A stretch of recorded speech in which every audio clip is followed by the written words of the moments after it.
एक संकल्प त्या ठिकाणी आम्ही केला होता।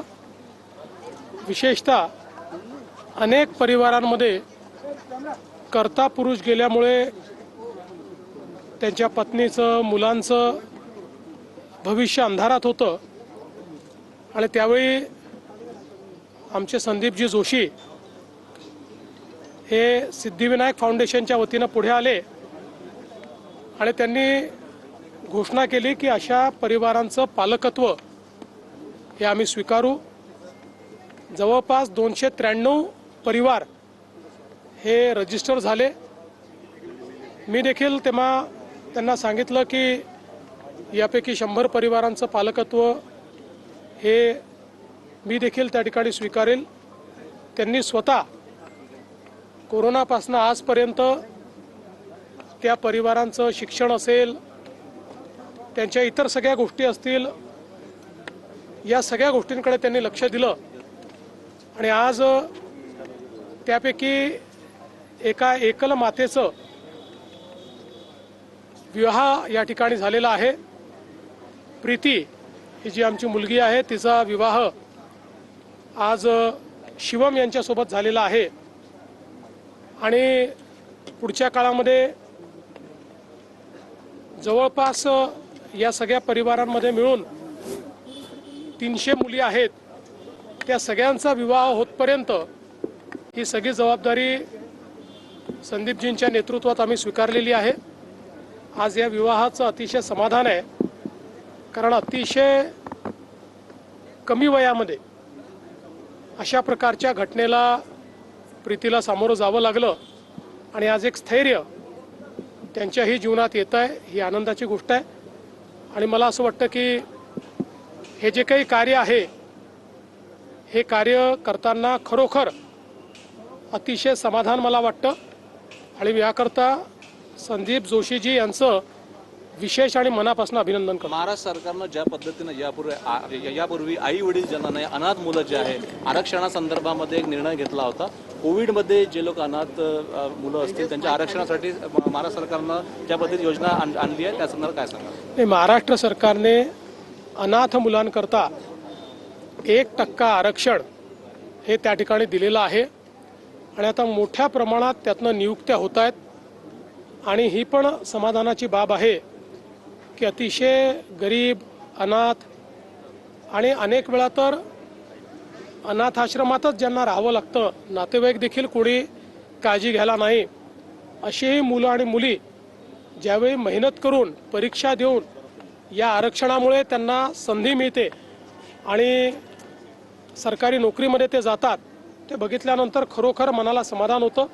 मध्यंतरी अशा काही आमच्या मुलामुलींचं एक मी संमेलन देखील घेतलं होतं आणि त्यांची प्रत्येकाची जी कथा होती ही अतिशय प्रेरणादायी होती। संघर्षातनं माणूस काय करू शकतो हे पाहताना मला खूप समाधान वाटलं।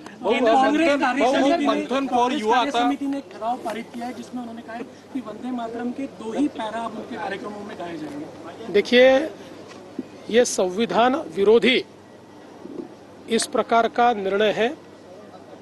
इसका कारण अब भारत में अंग्रेजों का राज नहीं है और भारत में स्वतंत्र भारत के संसद ने जो निर्णय लिया वो निर्णय संवैधानिक होता है और स्वतंत्र भारत के जो हमारी पार्लियामेंट है उसने लिए हुए निर्णय को हम नहीं मानेंगे, गुलामी की परंपरा को कायम रखेंगे। हम हमेशा कहते थे ये मानसिक गुलाम है, इन्होंने अपनी मानसिक गुलामी और संविधान की खिलाफत, ये दोनों चीजें इससे हमारे सामने प्रस्थापित की। केंद्रीय मंत्र्यांनी आता दर आठवड्याला किंवा ठराविक कालावधीनंतर विद्यापीठांमध्ये जावं, जेनझींसोबत संवाद वाढवण्याचा एक प्रयत्न दिसतो। मला असं वाटतं की हे अतिशय चांगला निर्णय आहे। शेवटी आपली जी विद्यापीठं आहेत ही आपलं भविष्य निर्माण करणारी केंद्र आहेत आणि अशा प्रकारचा संवाद झाला तर शासन काय करतं आहे, देशाची दिशा काय आहे, जगाची दिशा काय आहे हे आपल्याला विद्यार्थ्यांपर्यंत पोहोचवता येईल आणि विद्यार्थ्यांचे आशा, आकांक्षा, अपेक्षा आणि स्पंदनं ही त्या ठिकाणी फर्स्ट हँड आपल्या मंत्र्यांना देखील समजतील एक चांगला उपक्रम. टीडीआर प्रकरणामध्ये आपण कडे 16 एकर घेऊन कोर्टामध्ये काय याचिका दाखल करण्यासंदर्भात काही विचार आहे का सरकार? कुठला विषय? कुठलं कुठलं 92 लाख लाडक्या बहिणी ज्या अपात्र ठरणार आहेत साहेब, या संदर्भात यापूर्वीही क्लॅरिफिकेशन आलं आहे. रोज तीच बातमी काही लोक देतात, पुन्हा त्याच चर्चा करतात. पुन्हा एकदा सांगतो, त्याचे नियम आणि निकष होते, त्याची तपासणी CAG करतं. एकही पैसा नियम आणि निकषाच्या बाहेर जाऊन देता येत नाही. आपण योजना सुरू केल्यानंतर कोणाला त्रास होऊ नये म्हणून योजना सुरू केली, कारण इतक्या मोठ्या प्रमाणात तपासणी करणं हे महिन्यात, 2 महिन्यात, 4 महिन्यात शक्य नव्हतं. त्यानंतर आपण तपासणी सुरू केली. EKYC हा त्यातला महत्त्वाचा मुद्दा होता. ज्या लोकांच्या लक्षात आलं की आम्ही नियमाच्या बाहेर त्या ठिकाणी लाभ घेतलेला आहे, त्यांना वारंवार संधी देऊन त्यांनी EKYC केलं नाही. 1,65,00,000 बहिणींनी EKYC केलं. त्यामुळे त्या पात्र ठरल्या, त्यांना रेग्युलर कुठलाही खंड न पडता पैसे मिळतात. काहींनी EKYC केलं नाही. अनेक लाखो बहिणींचं त्या ठिकाणी असं लक्षात आलं की इन्कम टॅक्स पेई परिवार आहे, आपल्या याच्यात इन्कम टॅक्स पेई चालत नाही. कारण ही योजना ज्या बहिणींना मदतीची गरज आहे, आधाराची गरज आहे, किंवा ज्यांना स्वतःच्या पायावर उभं राहायचं आहे त्यांच्याकरता आहे. त्यामुळे त्याही जे काही लाभार्थी होत्या त्यांना आपण त्या ठिकाणी वगळलं. काही आपल्याला कल्पना आहे पुरुष लाभार्थी होते, त्या पुरुष लाभार्थ्यांवर तर आपण कारवाईच करतोय, त्यांच्याकडनं वसुली देखील आपण करतोय. काही सरकारी कर्मचारी होत्या, आता कदाचित त्यांनी सगळेच अप्लाय करतात म्हणून करून टाकलं, पण त्यांच्यावरही मला असं वाटतं की थोडी शिस्तभंगाची कारवाई ही करावीच लागेल. आणि म्हणून आता हा जो आकडा आलेला आहे 100% व्हेरीफाईड आकडा आहे. आणि या बहिणींना जोपर्यंत आमचं सरकार आहे तोपर्यंत लाडक्या बहिणीचे पैसे मिळतच राहतील. आता हे जे काँग्रेसचे आणि इतर लोक बोलत आहेत, हे तेच लोक आहेत की ज्या लोकांनी लाडक्या बहिणीच्या विरुद्ध कोर्टामध्ये केस केली, हायकोर्टात गेले, रोज शिव्या दिल्या, ही योजना बंद करा म्हणून सांगितलं, आणि आता तेच हिंदीमध्ये मगरमच्छ के आंसू म्हणतायत, तसे मगरमच्छ के आंसू आता हे यांच्या डोळ्यातनं वाहून राहिले. उच्च शिक्षण घेणाऱ्या मुलींना 2,000 रुपये पॉकेट मनी. संवाद राहुल गांधी पुण्याला येऊन तरुणाशी संवाद साधणार आहे.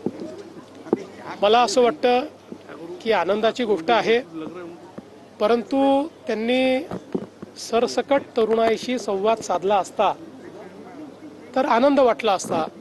पण माझ्याकडे जी माहिती आहे त्यामध्ये काँग्रेसच्या नेत्यांच्या द्वारे संचालित जी महाविद्यालये आहेत त्यातल्याच मुलींचं रजिस्ट्रेशन करायचं आणि त्यांनाच तिथे आणायचं, अशा पद्धतीचे आदेश आहेत.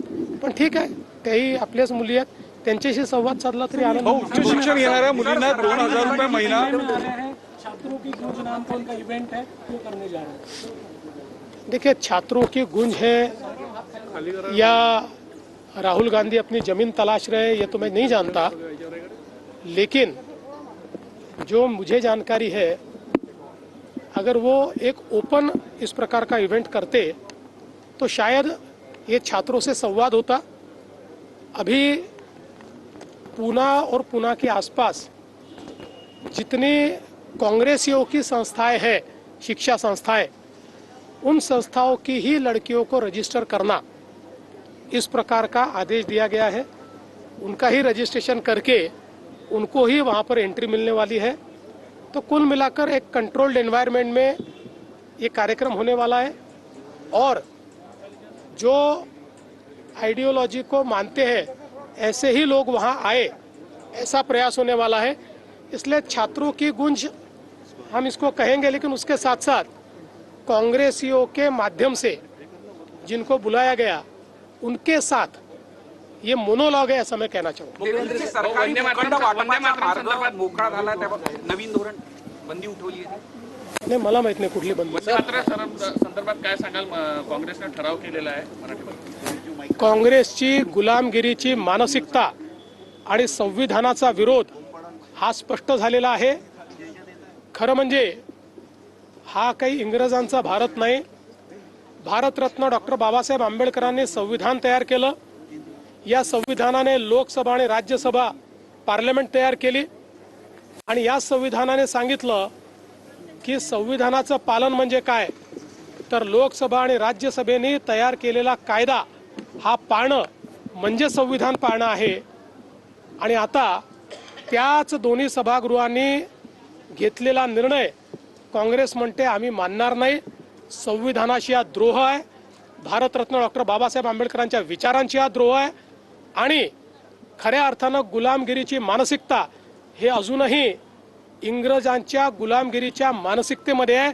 ही गुलामगिरीची मानसिकता आहे, मतांचं लांगुल चालन आहे आणि खऱ्या अर्थानं या देशाचा जो विचार आहे त्या विचारांची हा द्रोह आहे. भाऊ, तुम्ही पॉकेट मनी संदर्भात काही निर्णय घेताय का?